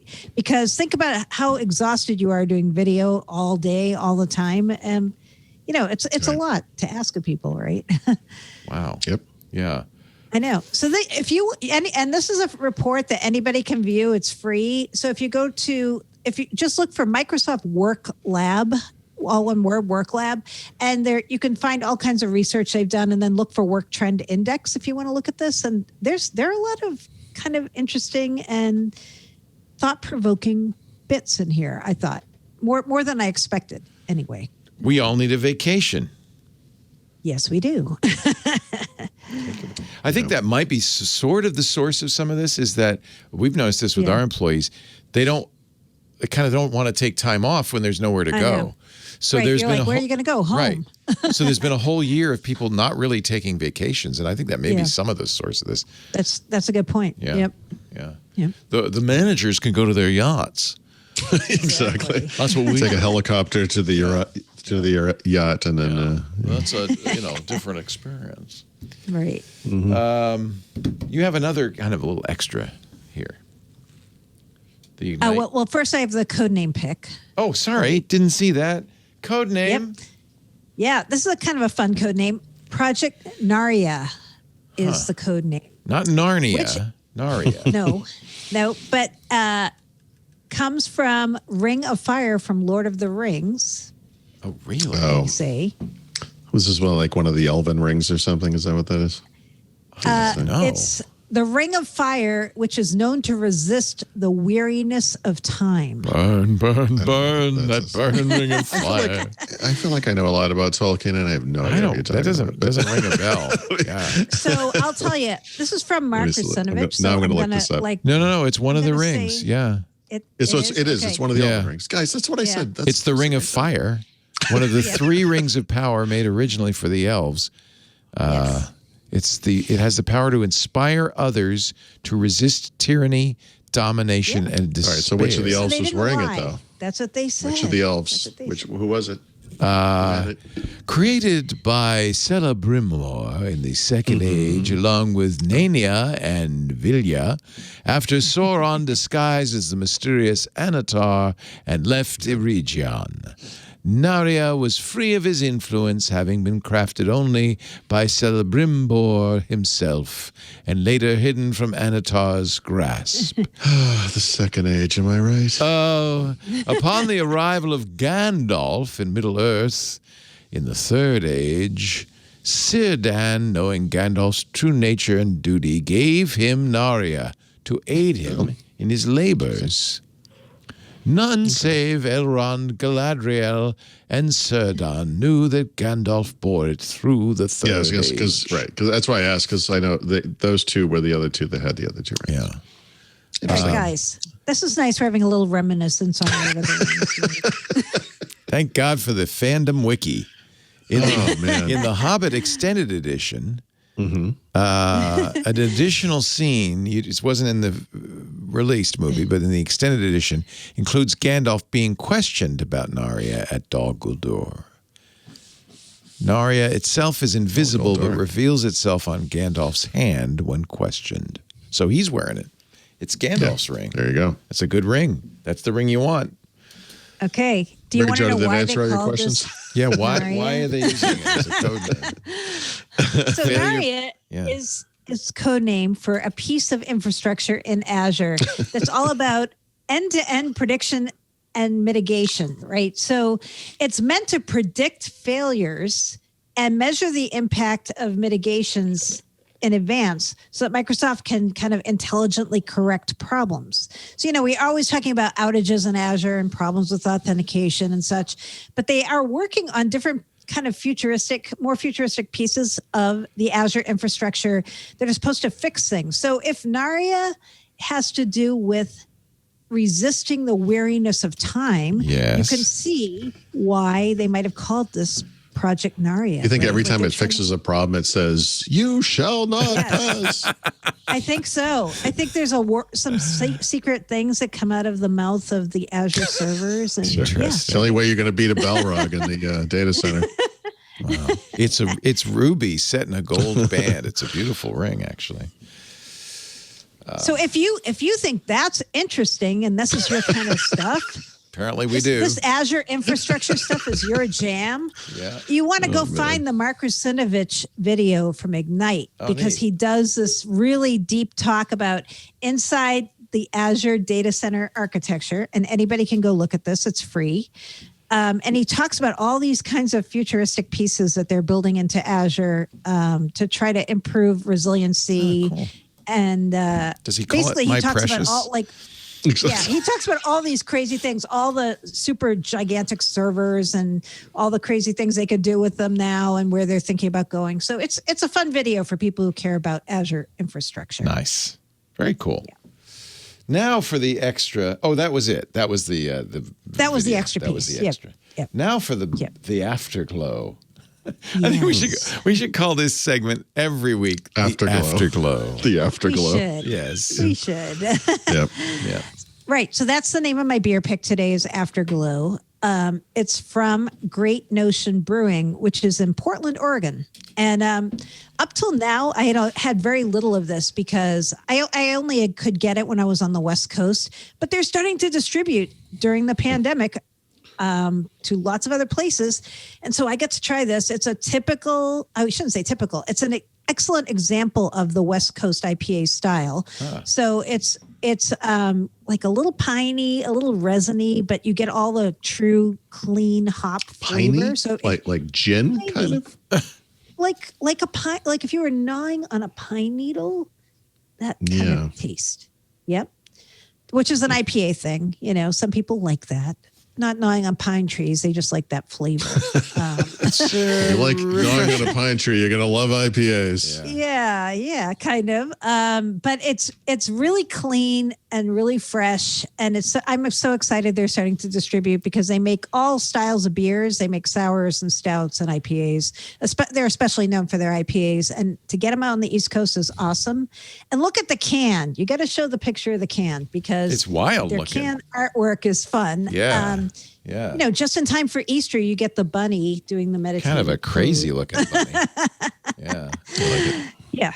Yeah. So great notion. If you ever see anything from them, excellent beer choices and fun that we're getting it out here now on the East Coast. Nice. Yeah. Nice. A nice IPA. I didn't realize there was a difference. I haven't done an IPA for a while. It's summer. There's it's a New summer. England IPA. New England IPAs and West Coast IPAs are very different beers. Really? Because, of course, Lagunitas, our local brewery across the street here, is known for its IPAs. I didn't realize there was a distinction. Style. What is the East Coast style? Is it more? East Coast style are typically more hazy and juice. They taste more like juice. Oh, okay. Yeah, ours are not juicy. They're piney. No, yours are more like piney, dank, all like the typical things people think of when they think of an IPA. Piney dank. Yeah. Yeah. That's the name. That's I like both. I like both styles. They're just different. That's Mary Jo Foley. She's different too. You'll find her at allaboutmicrosoft.com, her ZDNet blog. Do you ever share your Untapped handle? Is that? Yes, I do. What is that? MJ Foley on Untapped. Easy to find. Yeah, I have a little cat. You'll be depressed when you look at it because I'll just tell you now, you're never catching up. just put that idea out of your head. Oh, I can't wait till we get out and drink beer again. That would be fun. Henry and I used to go to Lagunitas every week for lunch out in their beer garden. It was really, I really enjoyed cool that. There. It's such a beautiful You will do that there. again. Someday. Yep. Paul Thurrott, you'll find him at thurrott.com. His field guide to Windows 10 is at leanpub.com. Together, they are the dynamic duo of Windows journalism, Microsoft journalism, and we are very grateful that they join us every week. Here on Wednesdays, around 11 a.m. Pacific, 2 p.m. Eastern Time, 1800 UTC. Watch us do it live at twit.tv/live. There's audio or video, your choice. You can listen or watch. If you're watching live or listening live, chat live. Get all three senses engaged at irc.twit.tv. Although now I'm thinking maybe we should have a Discord. I was just going to say. Got to get a Discord. Yeah. We got some plans. Stay tuned. Stay tuned. We got some ideas. Yeah. We also offer, of course, on-demand versions of everything at our website, twit.tv. For this show, it's twit.tv/dubdub. There's a YouTube channel dedicated to it. Easiest way to find any of our YouTube channels is go to the main YouTube channel, youtube.com/twit. There's links there to all the other channels. You can also, of course, and it's probably the best thing to do, subscribe. If you subscribe and rate in your favorite podcast application. 5 stars, always appreciated. If you want to leave some pros, you can do that too. Pocket Cast, Outcast, Overcast, Undercast, Google Podcasts, Apple Podcasts. We're everywhere. Thank you, Paul. Thanks, Mary Jo. Have a great week. Stay safe. We'll see you next time on Windows Weekly.